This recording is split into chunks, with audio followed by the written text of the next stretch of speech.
If you think I'm making fun of Sonic 2, I'm not. Sonic the Hedgehog 2 was a great game. Before even going into detail about Tails, let's check out Sonic the Hedgehog 1. Now, I don't even know why everyone loves this game so much. Yeah, the intense speed, whatever. When do you ever use the speed? Oh, you mean this one part? Woohoo! And I died anyway. So yeah, at times the game is fast, and the controls are nice. But looking at a lot of parts of the game, you're not running fast anyway. Look at this, I keep running into walls anyway. However, it's not a bad game at all. Sonic the Hedgehog 2, however, is 10 times better. Now let's check this game out. Before even getting into Tails, let's just talk a little about this game. The plot of Sonic the Hedgehog 2 is the same as Sonic the Hedgehog for the Genesis, and Sonic the Hedgehog for the Game Gear. Dr. Robotnik is up to no good, and Sonic needs the power to destroy Dr. Robotnik. This is where he collects the 7 Chaos Emeralds, which help him at the end. This time, Tails comes in and joins Sonic in this adventure, after Sonic had saved Tails that same year on the Game Gear version of Sonic the Hedgehog 2. Already, there is a lot of new features included. Now the main problem with Sonic the Hedgehog 1 is the lack of areas to use this amount of speed. With Sonic the Hedgehog 2, this was all changed. Though some levels do remain straight and blocky, a new feature was added to Sonic the Hedgehog 2 that wasn't even included in the previous Game Gear version.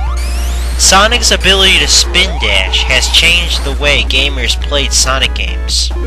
With Spin Dash, Sonic can duck down, retain a huge amount of speed in one standing point, and let it loose when the ducking position is removed. This gives Sonic the fast amount of speed that was intended for the other Sonic games. The most notable thing about jumping is that on a hill that is increasing in altitude, Sonic jumps a lot higher, which is a very neat trick. Unlike the previous release, Sonic the Hedgehog 2 only has 2 acts in each zone instead of 3 acts. Sometimes 3 acts can be annoying since you would be on the same bit of land for over 5 minutes.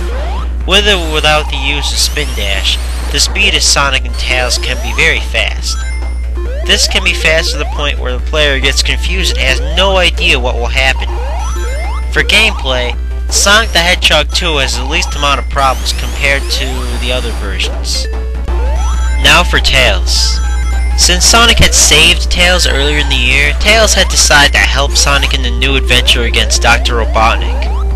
The big question is, how does he pitch in? Does he have a whole bunch of armor? Is he a big fighter? The answer is somewhat. Though Tails fights, that's only when Sonic fights too.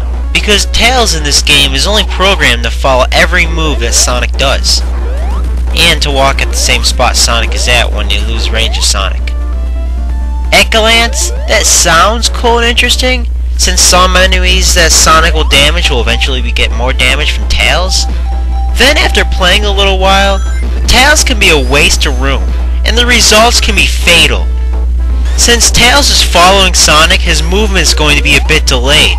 When versing Dr. Robotnik, hitting him causes his machine to flash white for about a half a second. For this time, he's invulnerable and he cannot be hit by Sonic or Tails. Let's think about this. If Sonic is trying to hit Dr. Robotnik and then Tails ends up hitting him instead of Sonic, where is Sonic about to go when he passes through Dr. Robotnik in his flashing stage?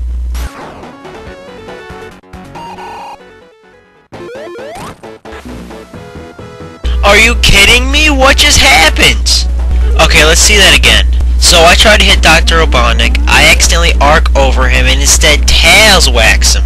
Since he's in his recovery stage, where do I go? This is the reason Tails shouldn't be in this game. You have got to be kidding me. And game over? I just went through the whole level, and now I gotta do it all over again because Tails, out of all people, killed me. Alright, let's try this again.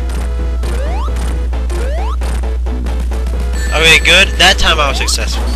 And that's only the start of how bad Tails is.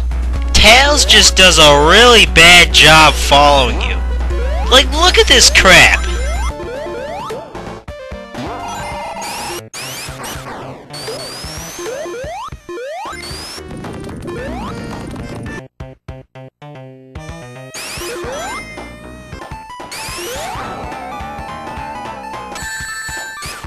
Alright, how was I supposed to know that? Oh, and look at Tails right there. Perfectly fine without a scratch. Okay, let's try this again. Okay, I'm gonna be a little bit more careful. As you can see, I'm moving a little bit slower. Oh, come on! Well, at least there's a way out. So I just proved to you that Tails' existence is pointless. At least you can disable Tails, or at least just play as Tails in the options menu. Well, I'll finish what I started. Like in Sonic the Hedgehog 1, the graphics are very nice. I feel that sometimes I can actually feel the altitude that Sonic is in, which is impressive. Sonic was changed a little bit, but it's not very noticeable. His slowing down animation's a little bit different, and that's all. Tails seems to have too much purple as an outline, and it looks kinda bad. And this was changed in Sonic the Hedgehog 3, which makes me assume that Sega didn't like the purple either. The usage of parallax scrolling makes the game very nice looking, and can make levels significant. For the graphics, they have improved from well. The music, I have to say, is great. Sonic the Hedgehog sported music that was not very good, but at least it was listenable. Sonic the Hedgehog 2, however, has great audio and is great in the last few levels of the game. So if you wanted to have the volume down on the television, I do not recommend it because that causes everyone else around you to miss out on the great music.